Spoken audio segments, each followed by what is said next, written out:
Bueno, es como siempre muy grato recibir al señor vicepresidente de la República, Danilo Astori. Buen día, ¿cómo le va? Muy buenos días, muchas gracias por la invitación. Difícil elección la de anoche, no sabía si ir a Serrat y Sabina o a Nacional. Finalmente los colores tiraron más. No, la verdad que no fue difícil. Me imagino.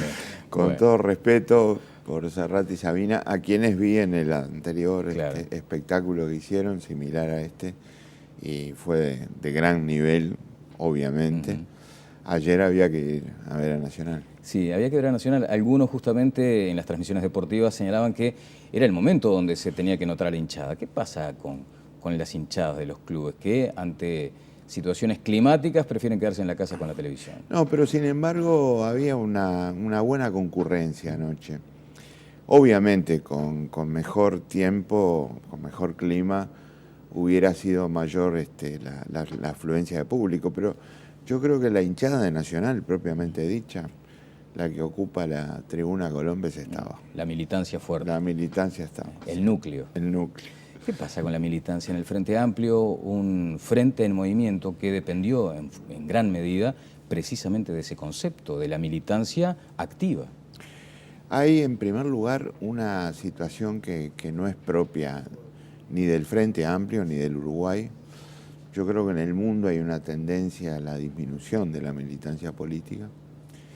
Quizá las nuevas formas de comunicación, la globalización, de alguna manera también los nuevos mecanismos de participación en los temas sociales han traído consigo una tendencia a la disminución de la participación activa, la militancia, tradicional, digamos, presente, hasta físicamente, con las personas haciendo, digamos, manifestación explícita de sus convicciones políticas.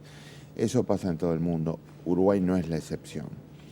Y en Uruguay, además, se agrega el hecho de que no ha habido mucha sintonía entre la conducción del Frente Amplio y la voluntad del pueblo frente amplista. Hubo diversas ocasiones en los últimos tiempos en que esa diferencia fue notoria. ¿Y cómo explica usted que se haya perdido la noción para que se haya acentuado esa brecha con el paso del tiempo? Yo creo que el Frente Amplio necesita una profunda discusión y renovación de ideas, porque ha ocurrido algo fundamental en la izquierda y en el Frente Amplio del Uruguay. Llegó al gobierno, y llegó al gobierno hace ya 7 años. Y hace 7 años, al llegar al gobierno, o desde hace 7 años llegando al gobierno, se encuentra con una realidad que hay que conducir, que hay que administrar y que hay que transformar, las dos cosas. Digo administrar porque cuando comenzamos a gobernar en 2005, había situaciones de emergencia que había que encarar y manejar. Uno era la deuda.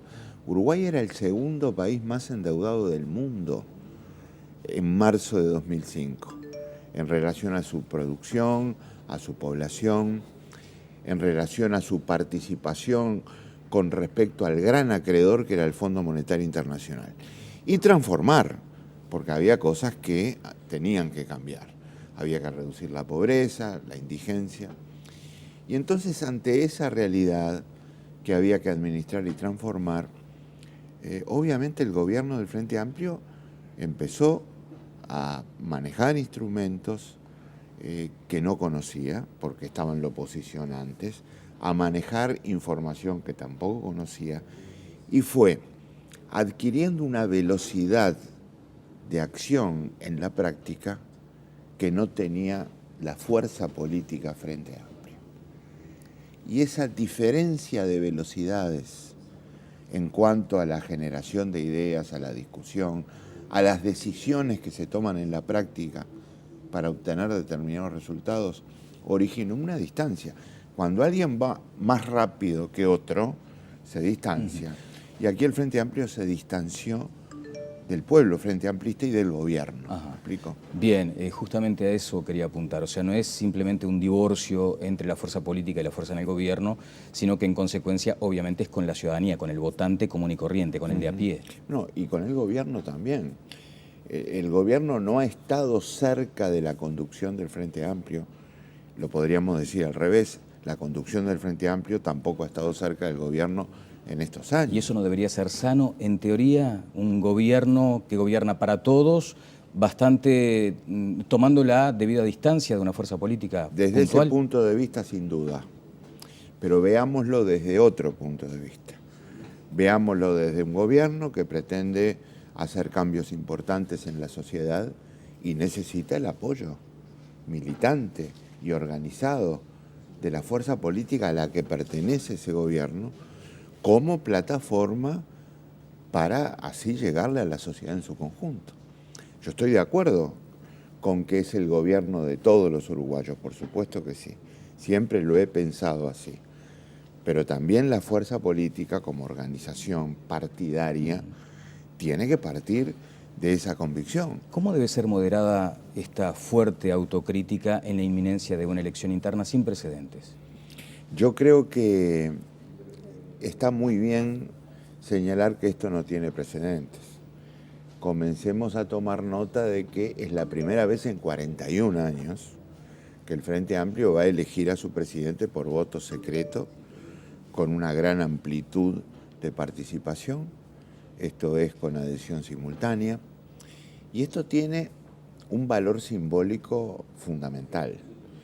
Esto puede ser, y ojalá lo sea, el punto de partida de una transformación como la que necesita el Frente Amplio.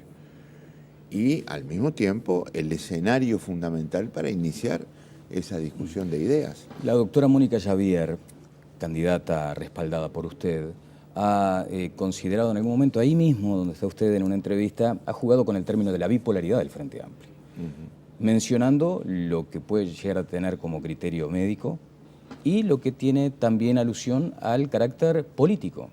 Un frente bipolar con dos polos muy fuertes y que muchos entienden ha perjudicado a la interna de la fuerza política. Y después, bueno, esa cuestión de tomar una decisión que muchas veces contrasta exactamente con la de otro grupo.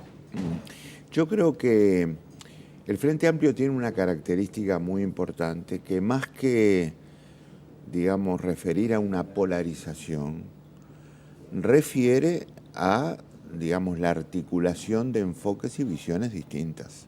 Eso es evidente. Una articulación que a veces rechina. Hay un programa que nos une, pero al mismo tiempo hay un enfoque o una visión que exhibe diferencias.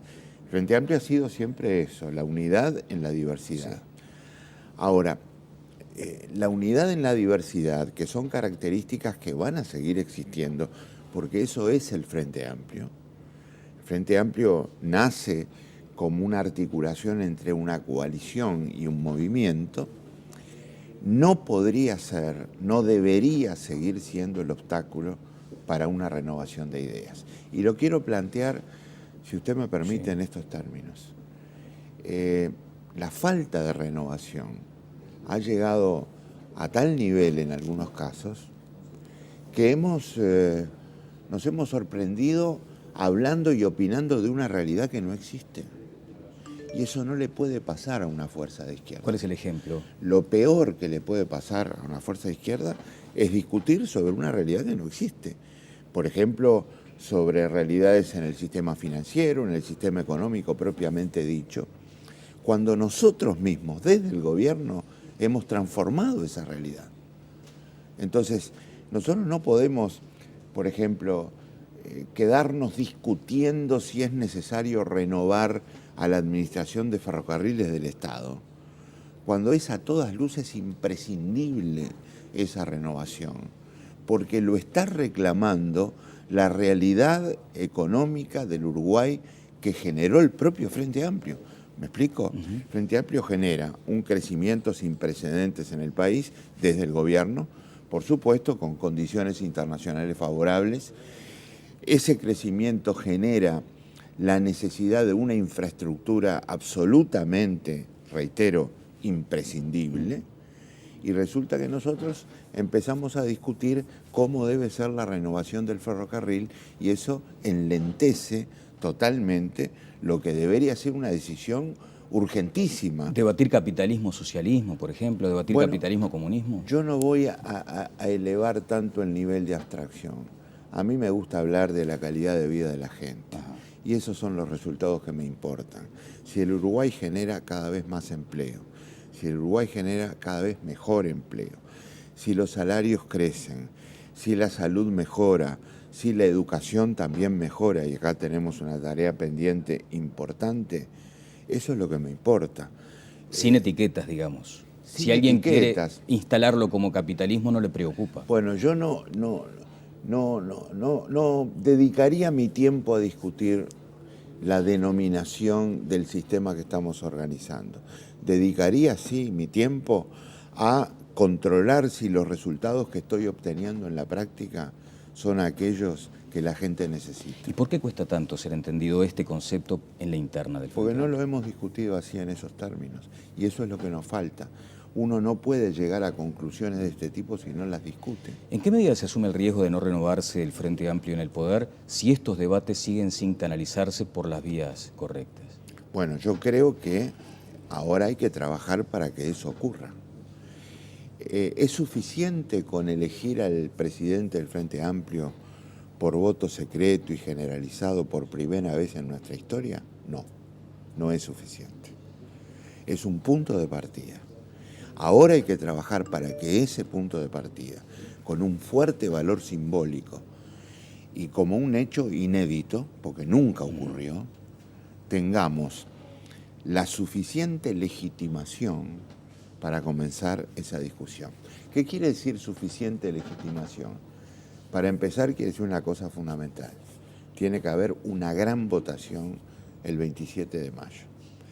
Y el presidente o la presidenta, para nosotros la presidenta, del Frente Amplio que resulte electa tiene que tener un gran apoyo popular. Con ese apoyo popular va a ser muy difícil, hoy hasta ahora no ha existido, impedir o seguir obstaculizando una discusión imprescindible.